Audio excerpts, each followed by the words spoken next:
আসসালামু আলাইকুম, আমি সাকিনা। ইউটিউবে এটা আমার প্রথম ভিডিও। আজকে ঈদ উপলক্ষে আমাদের ড্রয়িং রুমটা ডিপ ক্লিন করব, তো ভাবলাম একটু ভিডিও বানাই। আমাদের বাড়ির আশেপাশে অনেক বেশি গাছপালা, এই জন্য আমাদের রুমগুলো বেশ অন্ধকার হয়ে থাকে দিনের বেলাতেও। তবে জানালা খুলে দিলে মোটামুটি একটু আলো আসে। এই যে প্রথমে আমি রুমের জানালাটা খুলে দিই, কারণ গাছপালায় অনেক বেশি অন্ধকার হয়ে আছে। আমাদের বাড়িতে যদিও ঈদের দিন কেউ আসে না, তারপরও ঘরদোর একটু গুছিয়ে রাখি, নিজের কাছে একটু ভালো লাগে। তো এই যে আমি ঘর গোছানো শুরু করে দিলাম।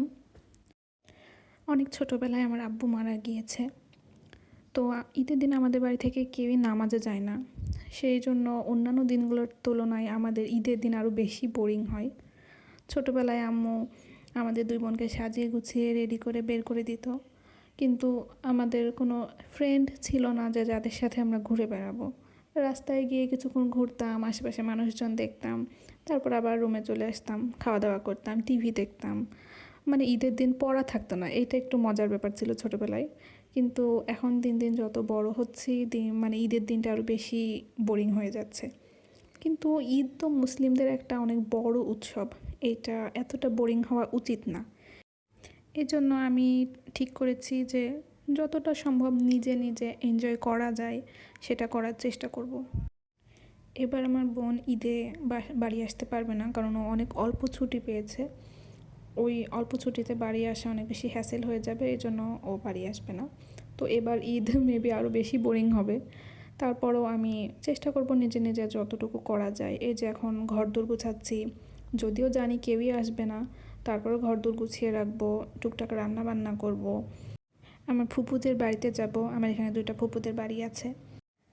ছোটোবেলায় সব ঈদ যে বোরিং হতো তা না, আমরা মাঝে মধ্যে নানি বাড়িতে ঈদ করতে যেতাম।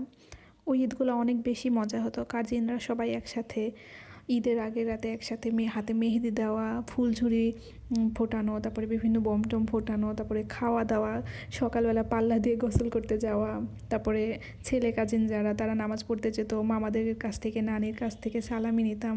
ছোটোবেলার ওই নানি বাড়ির ঈদগুলো খুব বেশি মজা হতো, ওগুলো এখন অনেক মিস করি। এখন কাজিনরা অনেক বড় হয়ে গেছে, সবাই একসাথে হওয়া খুবই কম হয়, তো ওই মজাটা আমাদের এখন আর হয় না। যাই হোক, এবার ঈদেও আমার টুকটাক কিছু প্ল্যান আছে। যেমন আমি হাতে অবশ্যই মেহেদি দেবো, তারপর ঈদের দিন সকাল সকাল উঠে টুকটাক কিছু রান্নাবান্না করব, গোসল করে নতুন পোশাক পরবো, ছবি তুলবো, আমার বোনের সাথে ঈদের ড্রেস পরে কথা বলবো, আত্মীয় স্বজনদের খোঁজ খবর নেব, আমার বন্ধু বান্ধবদের খোঁজ খবর নেব। সম্ভব হলে একটু বাইরে ঘুরতেও যাব। ঘুরতে যাওয়া বলতে জাস্ট একটু হাঁটাহাঁটি, ফুপুদের বাড়ি যাওয়া। একটা ফ্রেন্ডকে বলে রেখেছি যে ঈদের দিন বের হই চল, ও বের হয় না, তো সম্ভব হলে ওর সাথে একটু হাঁটাহাঁটি করব বিকালে। এই তো এতটুকুই আমার প্ল্যান।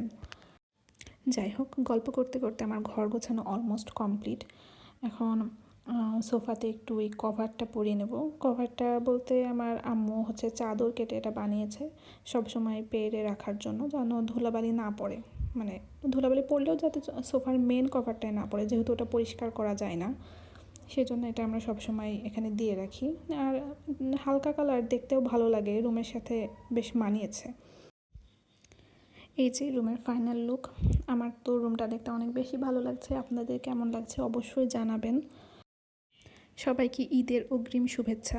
যে যেখানেই আছেন, যেভাবে আছেন, নিজেকে ভালো রাখার চেষ্টা করবেন, আশেপাশের মানুষকে ভালো রাখার চেষ্টা করবেন, আর অবশ্যই হ্যাপি থাকবেন। ঈদ মোবারক।